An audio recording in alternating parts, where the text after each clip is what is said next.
Assalamualaikum warahmatullahi wabarakatuh.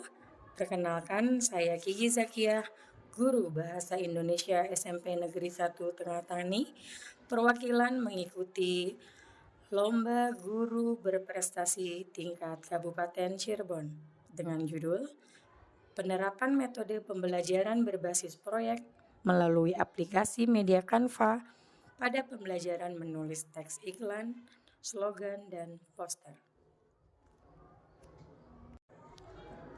Situasi latar belakang masalah. Dalam pembelajaran teks iklan, slogan, dan poster, saya mengalami kesulitan karena kondisi siswa yang heterogen dengan berbagai tingkat pemahaman konsep. Apa? Metode berbasis proyek adalah suatu metode pembelajaran yang berpusat pada siswa. Pada metode pembelajaran ini, siswa belajar melalui pengerjaan proyek nyata yang dirancang untuk memecahkan masalah tertentu dalam jangka waktu yang sudah ditentukan. Melalui penggunaan aplikasi media Canva, diharapkan siswa mampu memproduksi teks iklan dengan lebih kreatif dan inovatif. Mengapa? Untuk meningkatkan keterlibatan siswa saat pembelajaran, menyediakan pembelajaran yang menghubungkan teori dengan praktik nyata, meningkatkan kreativitas dan inovasi, melatih kerja tim dan komunikasi, serta meningkatkan keterampilan menulis yang fungsional dan meningkatkan kecakapan literasi digital. Tantangan bagi siswa yaitu kurangnya pemahaman awal siswa tentang teks iklan, slogan, dan poster, tingkat kreativitas yang berbeda antar siswa, serta kurangnya kerjasama antar siswa. Sarana dan prasarana. Dalam hal ini, sarana dan prasarana yang menjadi tantangan adalah keterbatasan akses media dan teknologi. Dan yang terakhir, metode pembelajaran. Metode pembelajaran yang digunakan masih kurang tepat, sehingga tujuan pembelajaran belum tercapai secara maksimal. Aksi. Pada tahap ini, siswa diajak mengamati konteks dalam kehidupan sehari-hari yang berkaitan dengan langkah-langkah pembuatan iklan dan dapat membuat sebuah iklan sederhana. Kemudian yang kedua, siswa mengamati berbagai contoh iklan yang terdapat dalam televisi, media cetak, media digital seperti media sosial dan aplikasi belanja online. Pada tahap ini, siswa merancang teks, judul, deskripsi produk, serta keunggulan secara manual dan digital.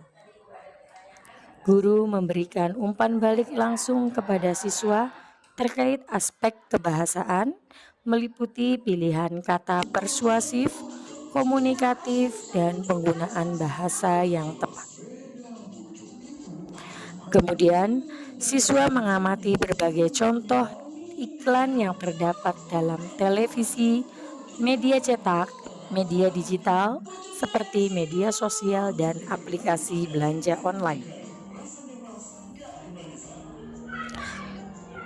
Tahap ketiga, siswa diberi pertanyaan pemantik yang akan merangsang rasa keingintahuannya dan semangat dalam belajar.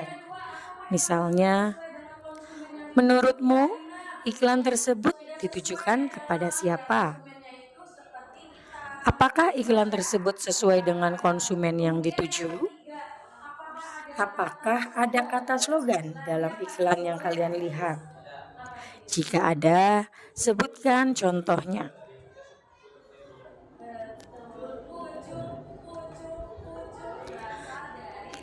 Selanjutnya, tahap keempat, guru menguatkan materi langkah-langkah yang harus dilakukan sebelum membuat iklan dan mengarahkan siswa menggali informasi tentang konsep materi yang dipelajari dari sumber lain. Pada tahap ini, guru mendemonstrasikan dasar-dasar penggunaan media Canva, memilih pola sederhana pada iklan, memilih pola sederhana pada kerangka iklan di aplikasi Canva dan mengubah gambar sesuai tema yang dipilih.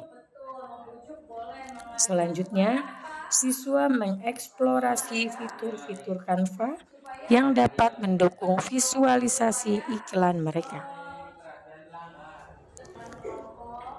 Pada tahap kelima, guru membagi siswa dalam beberapa kelompok dan membagi jenis iklan secara acak. Pada tahap ini, siswa mulai membuat desain iklan mereka di Canva, mengintegrasikan teks yang sudah disiapkan dengan elemen visual yang menarik. Sedangkan guru bertindak sebagai fasilitator, memastikan siswa menerapkan prinsip kesatuan antar teks dan visual. Misalnya, tidak terlalu banyak teks, visual harus menonjolkan produk.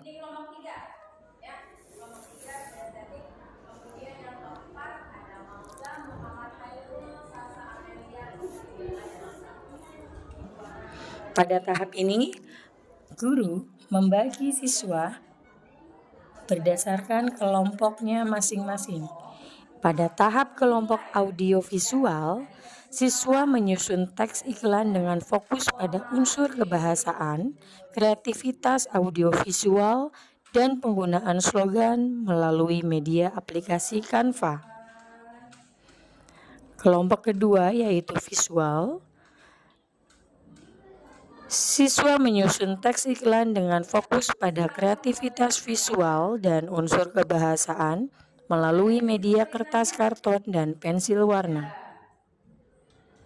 Pada kelompok ketiga yaitu kinestetik, siswa menyusun teks iklan sederhana, fokus pada unsur kebahasaan melalui media kertas karton dan pensil.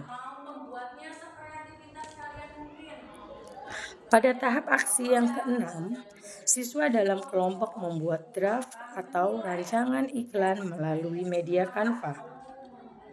Siswa dapat memilih format iklan yang ingin dibuat, baik berupa teks iklan cetak, iklan gambar, atau iklan digital yang disajikan melalui slide.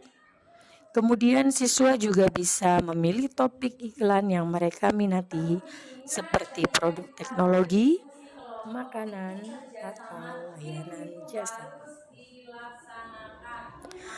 Pada tahap aksi yang ketujuh, siswa mulai menulis teks iklan sesuai kreativitasnya.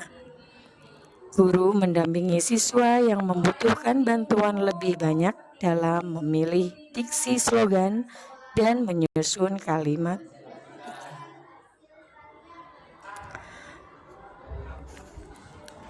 Pada tahap ini, setiap kelompok mempresentasikan hasil karya iklan mereka.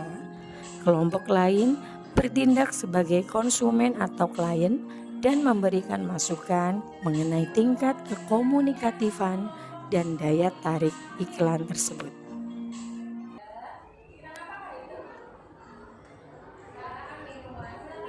Yang terakhir, tahap hasil. Setelah mengikuti pembelajaran teks iklan dengan metode berbasis proyek melalui aplikasi media Canva, siswa menjadi lebih memahami struktur dan tujuan teks iklan, serta keterampilan siswa dalam menulis teks iklan lebih berkembang dan lebih inovatif. Siswa tidak hanya menulis, tetapi juga merancang proyek iklan yang lebih menarik, baik dalam bentuk poster maupun presentasi secara lisan. Selain itu, kecakapan siswa dalam literasi digital mulai berkembang.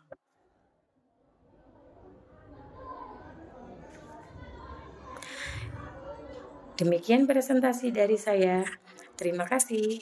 Sampai jumpa di pertemuan berikutnya. Assalamualaikum warahmatullahi wabarakatuh.